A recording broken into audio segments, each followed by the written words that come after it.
तो एपिसोड की शुरुआत में हम देखते हैं तामागामी गोकू को कहता है अगर तुम्हें ड्रैगन बॉल्स चाहिए तो तुम्हें मुझे हराना होगा। पर गोकू तो इसका इंतजार तब से कर रहा है जब से वो इस डीमन रिलर वर्ल्ड में आया है और फाइनल फाइट स्टार्ट हो जाती है। तामागामी अपने हैमर से गोकू को मारने की कोशिश कर रहा था। गोकू अपनी स्पीड का यूज करते हुए उसके हर अटैक से बच रहा था। गोकू भी तामागामी को मारने की कोशिश करता है पर तामागामी की बॉडी इतनी ज्यादा स्ट्रॉन्ग थी कि उसे गोकू के अटैक का कोई भी असर नहीं पड़ रहा था। गोकू अपने पावर पोल को बड़ा कर तामागामी को मारने की कोशिश करता है पर तामागामी के पास भी बहुत ज्यादा स्पीड थी। वो उसके हर अटैक को डोज कर लेता है। अब तामागामी गोकू पर भारी पड़ने लगता है। गोकू अपने दिमाग का यूज करता है और उसके पैरों के बीच में से निकलकर उसके पैरों पर ही अटैक करता है जिससे कि उसका बैलेंस खराब हो जाता है। फिर गोकू उसके सिर पर अपने पावर पोल से अटैक करने की कोशिश करता है पर तामागामी उसे इजिली डिफेक्ट कर लेता है। तामागामी अब गोकू के फाइट से इम्प्रेस हो चुका था। अब ये देखकर विलेज के सारे लोग इकट्ठा होने लगते हैं। पेंजी भी गोकू से इम्प्रेस्ड हो चुकी थी कि वो इतना ज्यादा स्ट्रॉन्ग है। सुप्रीम का ये कहते हैं कि वो स्ट्रॉन्ग ही नहीं बल्कि एक जीनियस भी है। उसने यहाँ की इन्वायरमेंट को बहुत जल्दी अडेप्ट कर लिया है और हमें पता ही है कि गोकू की बैटल आईक्यू नेक्स्ट लेवल पर है। अब तामागामी थोड़ा सीरियस हो चुका था।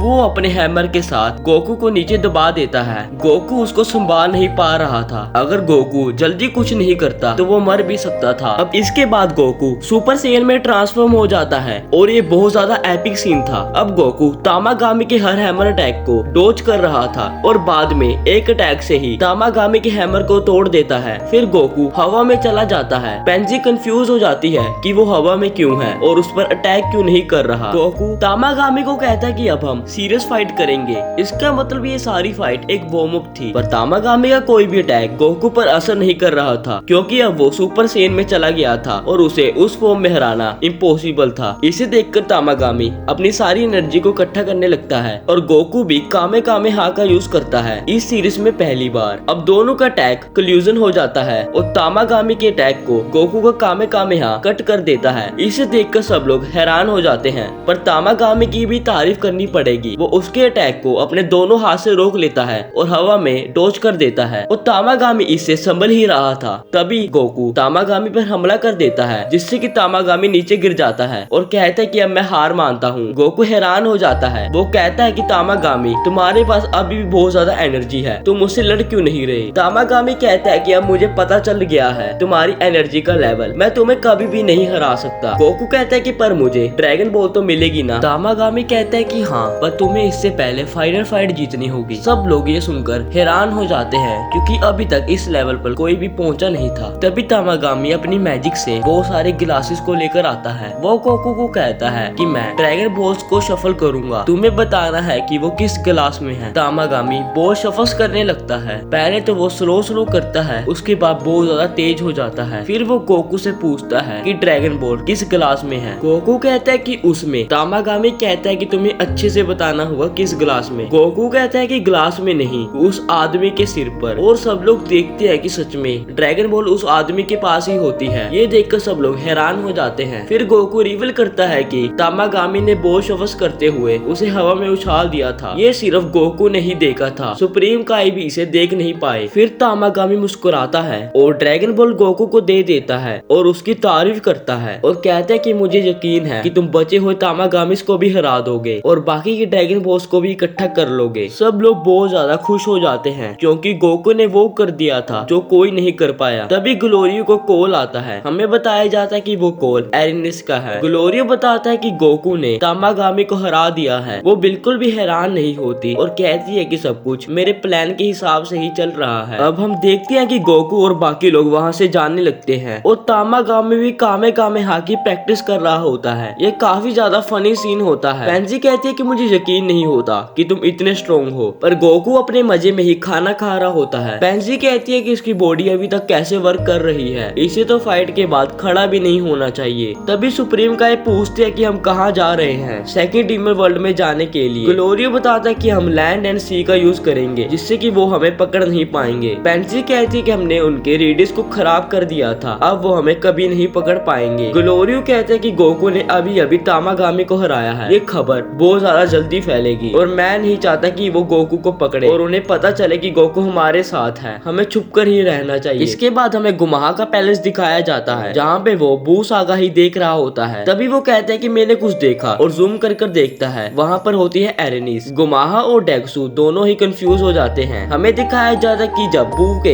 हजारों टुकड़े हुए थे तो एरेनिस भी एक टुकड़ा फ्रेगनेंट में रख लेती है। तभी डेक्सू कहता है कि उसे बू सागा के बारे में कैसे पता लगा। गुमाहा कहता है कि शायद किंग दोबारा ने बताया होगा, पर तब भी वो वहाँ क्या कर रही थी। फिर हमें एरेनिस को दिखाया जाता है। वो कहती है कि अब समय आ चुका है मेरे असली प्लान को यूज करने का। तभी वो एक लैब में जाती है जो कि बहुत ज्यादा मिस्टीरियस लैब लग रही थी। वहाँ पर एक ओल्ड वुमन थी जो कि कुछ रिसर्च कर रही थी। एरेनिस कहती है कि तुम्हें अब अच्छा काम करना होगा, जो तुमने पिछली बार बू बनाया था उसको तो मैंने ही हरा दिया था। ओल्ड लेडी कहती है कि अब हमारे पास फ्रेगनेंट है, अब कुछ भी खराब नहीं होना चाहिए। एरेनिस कहती है कि कोई प्रॉब्लम नहीं, इसका क्या मतलब है, पिछली बार भी तो बू तुमने ही बनाया था। ओल्ड लेडी बहुत ज्यादा डर जाती है और कहती है कि तुम कहना क्या चाहती हो। वो कहती है कि बू को तो ग्रेट मैजिशियन बाबिडी ने बनाया था। एरेनिस कहती है कि मुझे सच पता है, बाबिडी भी तुम्हारे पास ही आया था बू को बनाने के लिए, क्योंकि वो भी कैपेबल नहीं था उसको बनाने के लिए। एरेनिस कहती है कि जब बू बना था तो उसने यहाँ पर हाहाकार मचा दिया था, जिससे कि मेरे रेस के सारे लोग भाग गए थे और कुछ तो मारे भी गए थे, पर कोई प्रॉब्लम नहीं, ये बात सिर्फ तुम्हारे और मेरे बीच में रहेगी। ओल्ड लेडी कहती है कि अब ये तैयार है, पर मैं इसे सक्सेस नहीं कहूंगी क्योंकि इसे हैंडल करना इम्पॉसिबल है। तब भी ये एरेनिस के लिए एक सक्सेस थी। एरेनिस कहती है कि मैं सरप्राइज्ड हूँ क्योंकि मैं एक ग्रेट साइंटिस्ट हूँ, तब भी मैं इसे बना नहीं पाई। तभी ओल्ड लेडी कहती है कि मुझे तुम्हारा सलाइवा चाहिए। एरेनिस हैरान हो जाती है और पूछती है किस लिए। ओल्ड लेडी बताती है कि इससे तुम उसे बिना कुछ बोले ही इंफॉर्मेशन दे सकोगी, टेलीपैथी की तरह। एरेनिस बिना कुछ सोचे ही अपना सलाइवा स्पोर्ट में गिर देती है और उससे एक बहुत ज्यादा खतरनाक एनर्जी रिलीज होती है। और ओल्ड लेडी कहती है कि मैं एक रिवॉर्ड तो डिजर्व करती हूँ। एरेनिस कहती है कि कोई टेंशन नहीं, पर उसकी बात काटते हुए ओल्ड लेडी कहती है जब मैं एक सुप्रीम किंग बन जाऊंगी। गुमाहा सिर्फ देखने में ही कमजोर है, वो बहुत ज्यादा पावरफुल है, तुम सच में ये कर पाओगी। एरेनिस कहती है कि कोई प्रॉब्लम नहीं, मेरे पास प्लान बी भी है, मैं यूज करूंगी ड्रैगन बॉल का। ओल्ड लेडी हैरान हो जाती है और कहती है कि ये इम्पॉसिबल है। एरेनिस कहती है कि मेरे पास कुछ प्यादे हैं जो कि ये काम मेरे लिए करेंगे, और उन्होंने एक ड्रैगन बॉल को तो इकट्ठा भी कर लिया है। फिर हमें हिबिस दिखाया जाता है, इसको किंग कडान का कॉल आता है। किंग कडान बताती है कि गोकू ने तामागामी को हरा दिया है, अब उन्हें उनके पीछे जाने की जरूरत नहीं, वो होटल में आराम कर सकते हैं और बाद में वो सामा के पास जा सकते हैं। वो भी वहीं जा रहे हैं। तभी वेजिटा पूछता है डीमन वर्ल्ड में क्या ड्रैगन बॉल्स हैं? हिबिस कहता है कि डीमन वर्ल्ड का तो छोड़ो, क्या अर्थ में भी है? तभी वेजिटा एरोगेंट आवाज में बोलता है कि मुझे बताओ इसके बारे में। हिबिस उसे इग्नोर कर देता है। वेजिटा फिर कहता है कि मुझे बताओ। हिबिस कहता है कि तुम्हें किंग भी नहीं हो, तब भी तुम्हें इतना एटीट्यूड है, इसीलिए मैंने तुम्हें इग्नोर किया। इसे देखकर वेजिटा शर्मसार हो जाता है और बुल्मा हंसने लगती है और वेजिटा कहता है कि प्लीज मुझे इसके बारे में बताओ। और यहीं पर ड्रैगन बॉल डायमा का एपिसोड 8 खत्म हो जाता है।